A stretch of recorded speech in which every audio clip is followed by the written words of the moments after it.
You know, so many people make wishes every year, at midnight, in notebooks, in goal lists, in visualizations. And yet, almost nothing really changes. Not because they're doing something wrong, but because they start from the wrong place.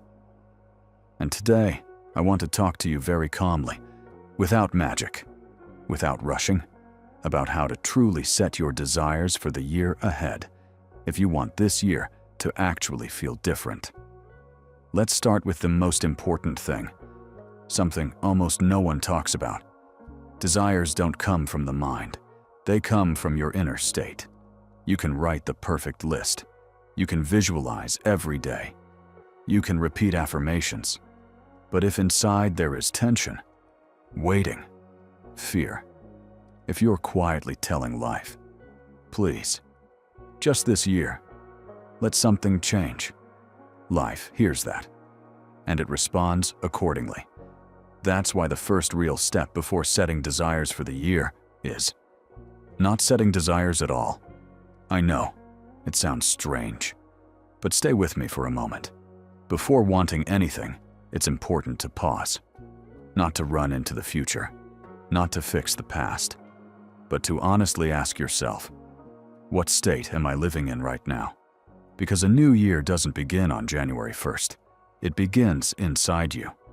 If you enter the year feeling tired, feeling like I didn't make it again, feeling like something is wrong with you, you simply continue the old story, with new dates, new numbers, but the same inner background. And here is the first real secret. Desires for the year ahead don't come from lack. They come from permission. Not, I want this because I don't have it, but I allow myself to live this way. Feel the difference. Let me give you a simple example. One person says, next year, I want more money.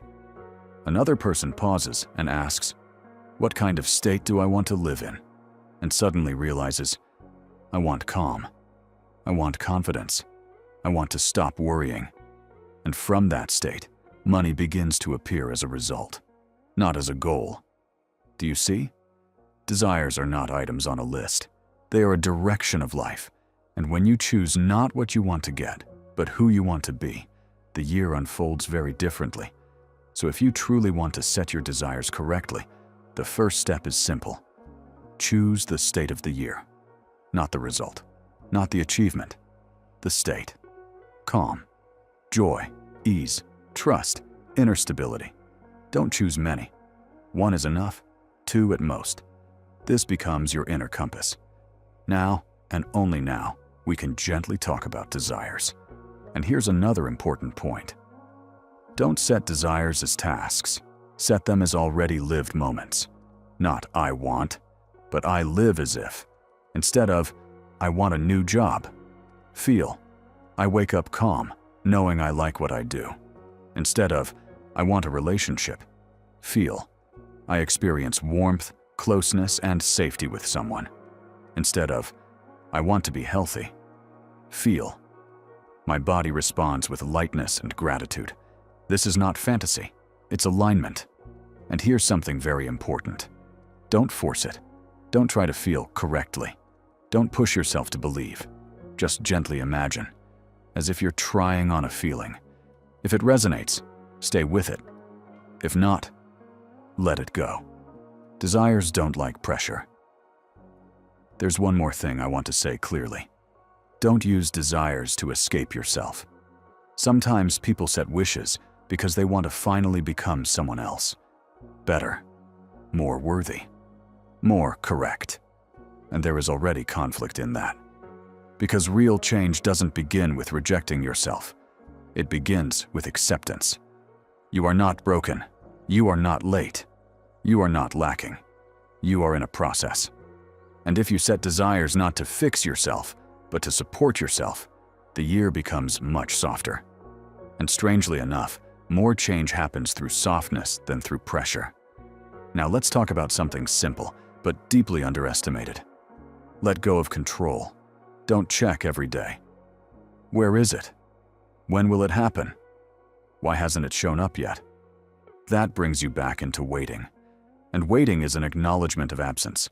It's like telling life, I'm still in the place where nothing is here. Instead, return to the state, not the result, the feeling. If you chose calm, return to calm. If joy, notice small moments of joy. Your desires will catch up with you. And here's the most surprising part. Sometimes the year ends, you look back, and you realize, not everything happened exactly as imagined, but you changed. And suddenly, you see that this was the greatest fulfillment of all. So, if we gently summarize, don't rush, don't complicate, don't wish from pain. Choose a state, allow yourself to live it, and trust the process. Life responds best when we stop interfering. If this video resonated with you, stay with this feeling a little longer. You can return to it later. You can sit quietly with it. And if you feel that this path speaks to you, subscribe to the channel. We're not here to hurry. We're here to live more deeply. And remember, anything is possible.